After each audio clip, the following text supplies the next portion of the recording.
후반기 첫 4경기만으로 우승팀이 결정되지는 않습니다.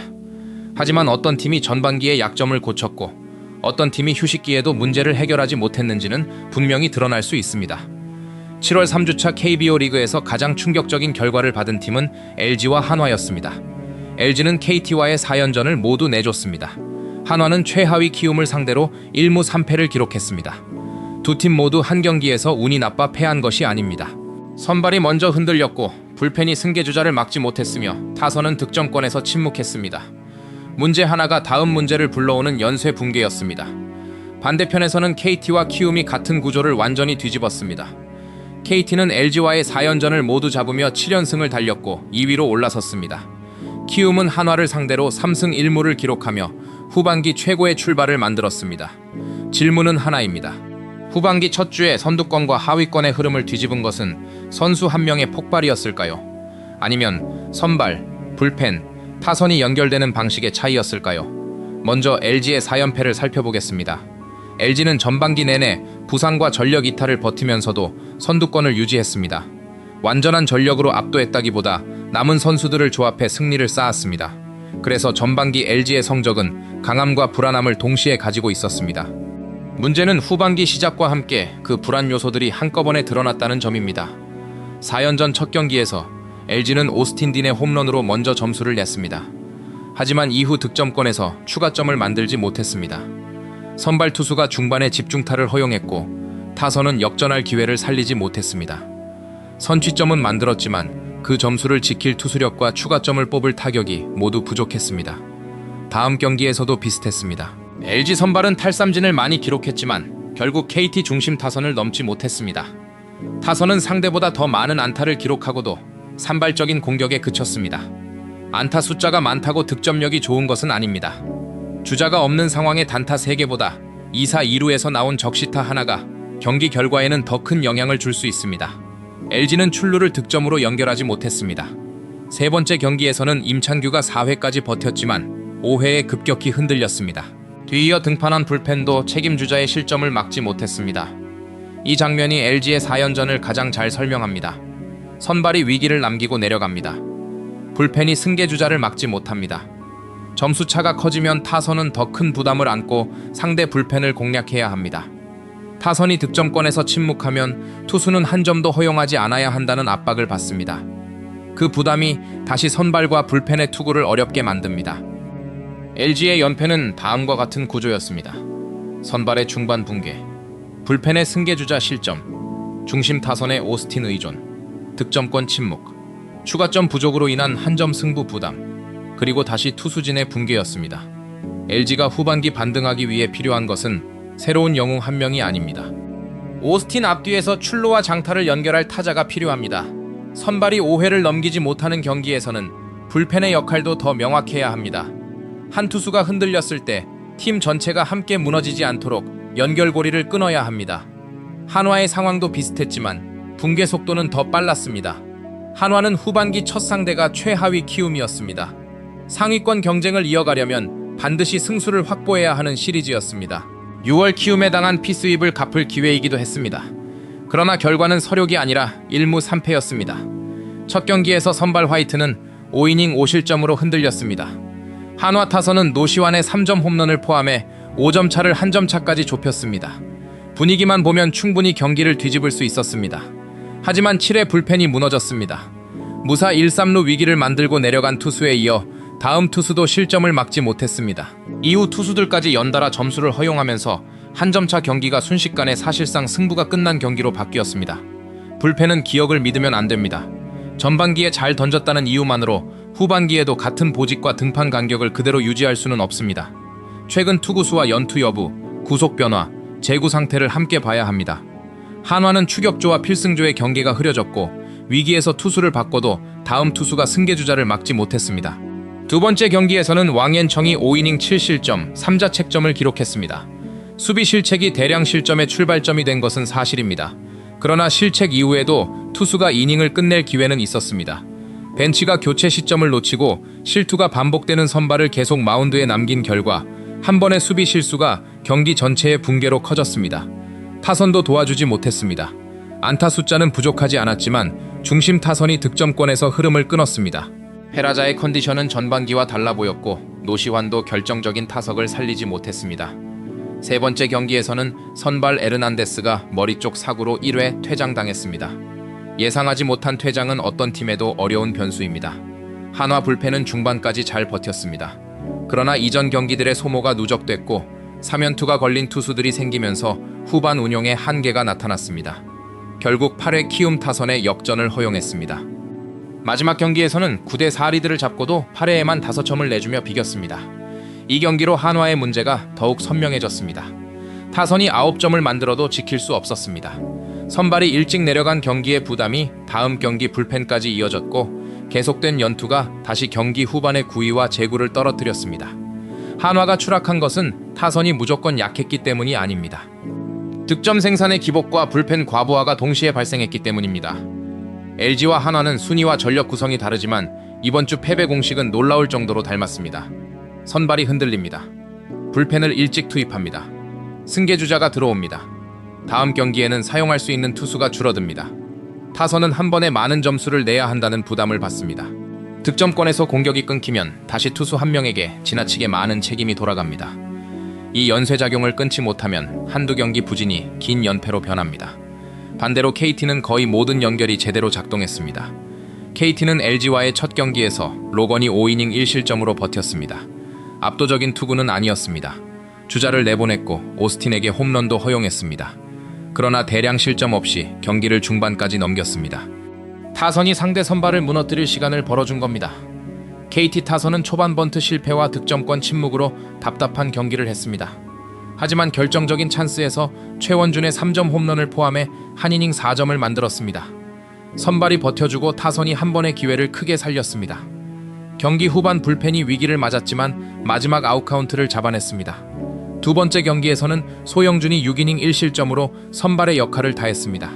샘 힐리어드는 뒤홈런 6타점으로 KT가 올린 점수를 사실상 혼자 책임졌습니다. 세 번째 경기에서도 힐리어드의 장타가 이어졌고 그동안 불안했던 불펜이 실점 없이 리드를 지켰습니다. 마지막 경기에서는 고영표가 긴 이닝을 책임졌습니다. KT는 4연전 동안 매일 같은 선수가 영웅이 된 것이 아닙니다. 어떤 날은 로건이 버텼고 어떤 날은 소영준이 이닝을 책임졌습니다. 타선에서는 힐리어드가 장타를 만들었고 불펜은 위기에서 최소 실점으로 경기를 끝냈습니다.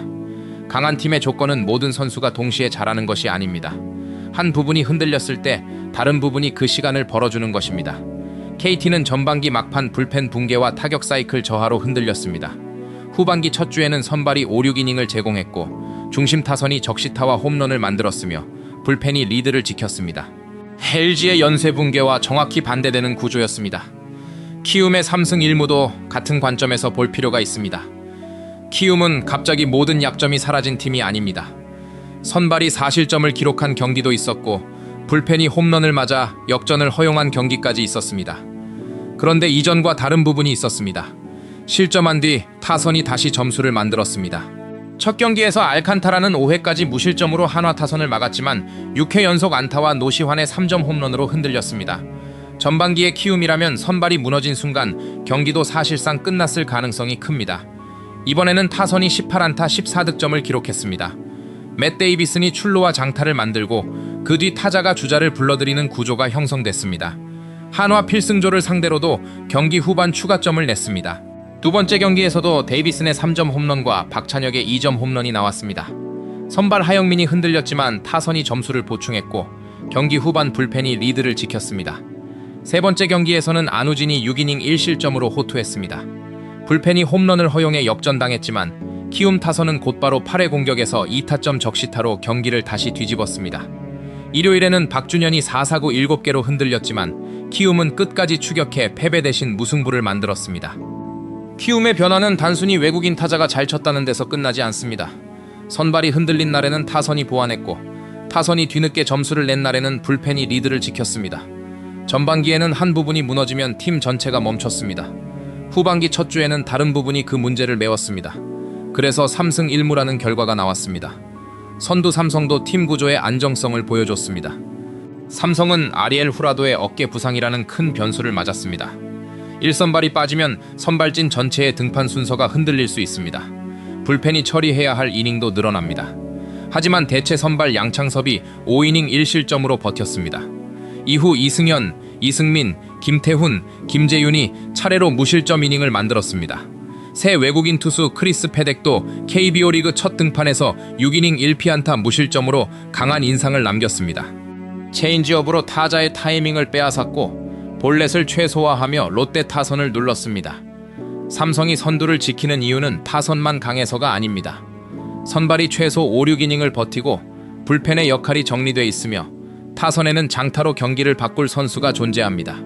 후라도가 빠진 자리를 한 선수가 완전히 대신한 것은 아닙니다. 대체 선발과 불펜, 타선이 부담을 나눴습니다. KA와 두산도 3승 1패로 중위권 경쟁에서 유리한 한 주를 만들었습니다. KA는 첫 경기에서 아빌라에게 막혀 영봉패를 당했습니다. 아담 올러도 시즌 처음으로 5이닝을 채우지 못했습니다. 하지만 다음 경기부터 타선이 반등했습니다. 나성범이 한 경기 5타점을 기록하며 중심 타선의 역할을 했고 이일이는 연투 상황에서도 강한 패스트볼과 탈삼진 능력을 보여줬습니다. 제임스 네일은 전반기에 부진을 씻는 7이닝 2실점 투구를 기록했습니다. 김호령의 외야 수비도 선발의 실점을 줄였습니다. KIA가 첫 경기 패배 뒤 무너지지 않은 이유는 선발, 수비, 중심 타선에서 각각 반등 요소가 나왔기 때문입니다. 두산은 젊은 선수들이 계속 팀을 끌고 있습니다. 최민석은 6이닝 무실점으로 평균 자책점을 낮췄고 박준수는 연장전에서 결승타를 기록했습니다. 다음 경기에서는 안재석이 4안타 7타점으로 폭발했습니다. 선발 잭로그가 3이닝 6실점으로 일찍 내려갔지만 뒤이어 등판한 투수가 긴 이닝을 최소 실점으로 버티며 역전의 시간을 벌었습니다. 이 경기도 후반기 순위를 가르는 구조를 잘 보여줍니다. 선발이 무너지는 것은 막을 수 없을 때가 있습니다. 중요한 것은 두 번째 투수가 경기를 완전히 포기하게 만들지 않는 것입니다. 두산은 선발 붕괴를 롱릴리프와 타선으로 복구했습니다. 반면 NC는 선발과 타선에서 긍정적인 장면을 만들고도 불펜 때문에 1승 3패에 그쳤습니다. 라일리 톰슨과 커티스 테일러가 선발로 제 역할을 했고 박건우와 김희집도 장타와 적시타를 생산했습니다. 하지만 접전 후반마다 불펜이 흔들렸습니다. 연장 10회에는 안타와 폭투로 위기를 만든 뒤 결승타를 허용했습니다. 다른 경기에서도 연속 볼넷이 대량 실점의 출발점이 됐습니다. NC는 경기 중 백업 야수를 지나치게 많이 사용해 후반 선택지가 줄어든 장면도 있었습니다. 적극적인 용병술 자체가 잘못은 아닙니다. 하지만 교체 선수들이 공격에서 결과를 만들지 못하고 연장전에 사용할 카드까지 줄어들면 잦은 교체는 오히려 팀을 제한합니다. 롯데는 삼성의 1승 2패를 기록했습니다. 안타를 아예 만들지 못한 것은 아니지만 득점권에서 삼진이 반복됐습니다. 한 경기에서는 9안타를 기록하고도 1득점에 그쳤고 다른 경기에서는 패덱을 상대로 단 한 개의 안타밖에 만들지 못했습니다. 마지막 경기에서 삼성의 실수를 놓치지 않고 9회 대량 득점으로 승리한 것은 긍정적입니다. 그러나 롯데가 중위권으로 올라가려면 단타를 적시타로 연결할 중심 타선의 회복이 필요합니다. SSG는 새 외국인 투수 아빌라의 성공적인 데뷔에도 1승 3패에 머물렀습니다. 아빌라는 6이닝 무실점으로 기대 이상의 출발을 보였습니다. 최정도 장기 연속 20홈런 기록을 이어가는 홈런을 쳤습니다. 하지만 최정이 부상으로 빠지자 타선의 무게가 급격히 줄었습니다. 에레디아까지 없는 상황에서 중심 타선은 출루와 장타를 동시에 잃었습니다. SSG의 문제는 최정이 빠졌다는 사실만이 아닙니다. 최정 한 명이 빠진 순간 대체할 타순 구조가 존재하지 않았다는 점입니다. 결국 7월 3주차는 순위보다 연결 구조가 더 중요했던 한 주였습니다. 삼성은 1선발의 이탈을 대체 선발과 불펜으로 나눠 막았습니다. KT는 선발과 장타, 불펜을 연결해 LG를 상대로 4경기를 모두 잡았습니다. 키움은 선발이 실점한 뒤에도 타선이 다시 경기를 뒤집으며 3승 1무를 만들었습니다.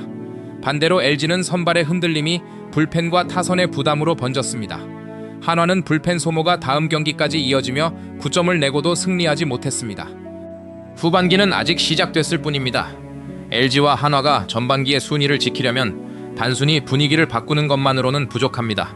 선발이 무너졌을 때 누가 긴 이닝을 책임질지, 필승조의 연투를 어떻게 피할지, 중심 타선 앞에 주자를 어떻게 쌓을지를 다시 정리해야 합니다. KT와 키움 역시 한 주의 상승세가 실력으로 굳어졌다고 단정할 수는 없습니다. KT는 선발진의 체력과 불펜 안정성을 더 지켜봐야 합니다. 키움은 상위권 팀을 상대로도 외국인 타자의 응집력과 경기 후반 불펜이 유지되는지 증명해야 합니다. 이번 주 순위표를 바꾼 것은 단순한 4연승과 4연패가 아니었습니다. 한 부분의 실패를 다른 부분이 막아낸 팀은 올라갔고 하나의 균열이 팀 전체로 번진 팀은 내려갔습니다. LG와 한화는 다음 주 그 연결고리를 끊을 수 있을까요? 아니면 후반기 첫 주의 동반 추락이 선두권과 중위권 판도를 완전히 바꾸는 시작이 될까요?